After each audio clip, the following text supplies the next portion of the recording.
아 진짜 비싸고 이상한 구조로 만들긴 했는데 근데 이상하게 이거보다 잘 만드는 게 쉽지 않나 보네.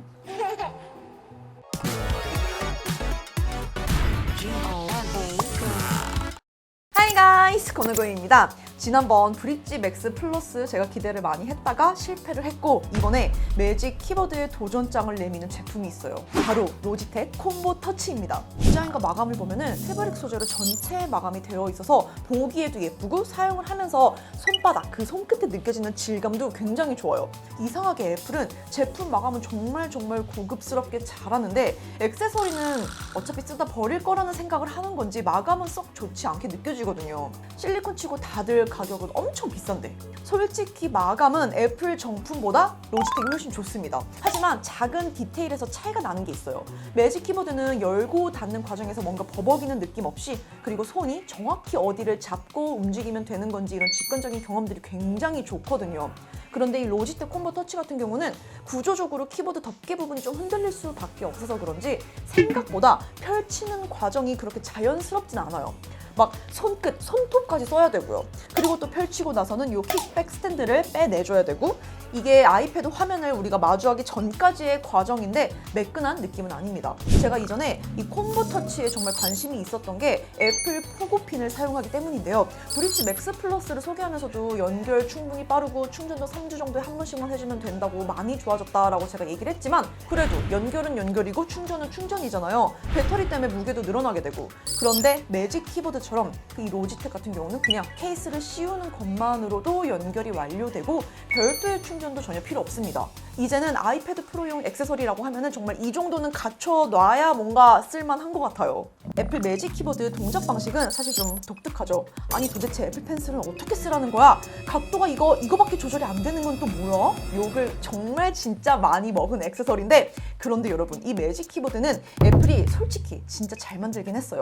각도를 이렇게 한번 열고 다시 본체 각도를 살짝 한 번 더 꺾어서 정하게 되는데, 이렇게 만들었을 때의 장점이 분명히 있어요. 일단 이렇게 엄청난 무게의 아이패드 본체를 가벼운 무게로도 지탱을 할 수 있게 됩니다. 무게 중심이 본체의 중심 쪽에 지탱되다 보니까 비교적 간단하고 가벼운 케이스로도 지탱이 되는 거죠. 로지텍 콤보 터치의 경우는 킥백 스탠드 타입입니다. 본체 뒤에 있는 스탠드를 펼쳐서 우리가 각도도 결정하고 무게도 지탱을 하는 구조예요. 무게를 지탱하는 구조가 간단하다 보니까 가볍게 만들 수 있다는 장점이 있지만, 단점은 스탠드를 세워둘 수 있을 만큼의 이 공간 충분히 확보돼야 돼요.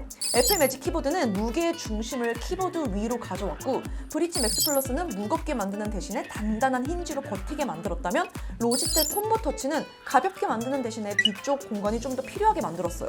덕분에 본체를 전부 보호할 수 있는 케이스가 있는데도 무게를 비교를 해보면 무게가 매직 키보드가 710, 로지텍 콤보 터치는 780이고요. 브릿지 맥스가 970이에요.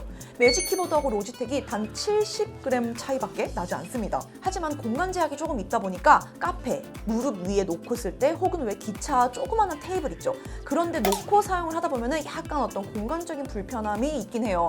그래서 그럴 때마다 제가 다시 한번 느끼는 건데, 이 매직 키보드가 써보면 써볼수록, 시간이 흐르면 흐를수록 정말 은근히 잘 만들었다니까요. 이 로지텍 콤보 터치가 공간 제약이 좀 있다는 아쉬움이 있긴 한데, 이게 또 장점이 되는 게 아예 케이스와 키보드 부분이 분리가 되어버립니다. 매직 키보드를 쓰면서는 아이패드 탈부착이 정말 아쉬웠죠. 탈착해서 아이패드를 생으로 테이블 위에 덩그러니 올려놔야 되는 거니까, 이 비싼 거를. 그런데 이거는 그냥 딱 떼어내는 순간 케이스 씌워둔 아이패드 상태가 되기 때문에 이대로 들고 누워서 영상 보고 필기하고 그림 그리고, 또 후면에 있는 킥 스탠드를 탁 꺼내서 그대로 이거를 활용해서 테이블 위에 세워둘 수도 있고.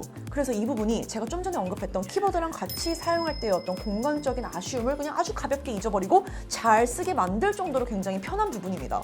키보드는 무난합니다.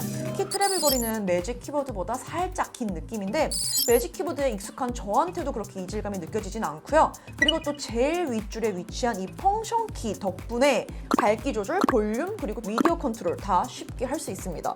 키보드 활용이 높은 유저들한테는 이 펑션 키가 들어있다는 게 사실 진짜 편하긴 해요.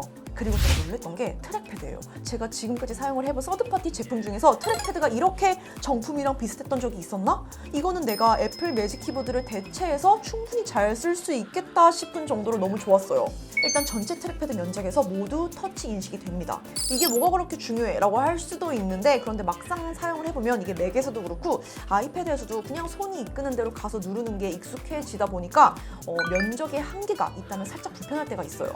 그리고 가장 중요한 민감도, 이게 정말 부드럽게 움직이는 이런 느낌들도 매직 키보드랑 비교하더라도 이질감이 없는 정도라서 저는 트랙패드가 진짜 너무 만족스러웠어요. 매직 키보드 45만 원, 그리고 콤보 터치 31만 9천 원인데요. 콤보 터치가 솔직히 기능적으로 매직 키보드보다 더 나은 점이 많은 건 사실이에요.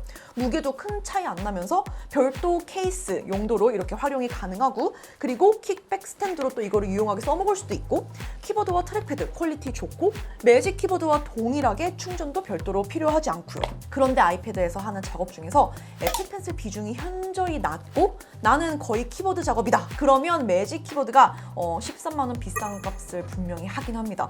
아주 작은 좁은 공간에서도 쉽게 펼쳐서 바로 사용 가능하고 열고 닫는 그 경험이 정말 직관적이고 아주 빠르고 너무 부드럽고 좋고요. 그런데 반대로 애플 펜슬 활용도가 더 훨씬 높다. 고민할 필요 없이 그러면은 더 싸고 펜을 사용하기에도 월등히 더 편한 콤보 터치로 가면 돼요. 여러분 또 궁금한 액세서리들 있으면 제보해주세요. 제가 먼저 사보고 비교도 해보고 알려드릴게요. 그럼 저는 또 새로운 영상으로 돌아올게요. 바이 가이즈!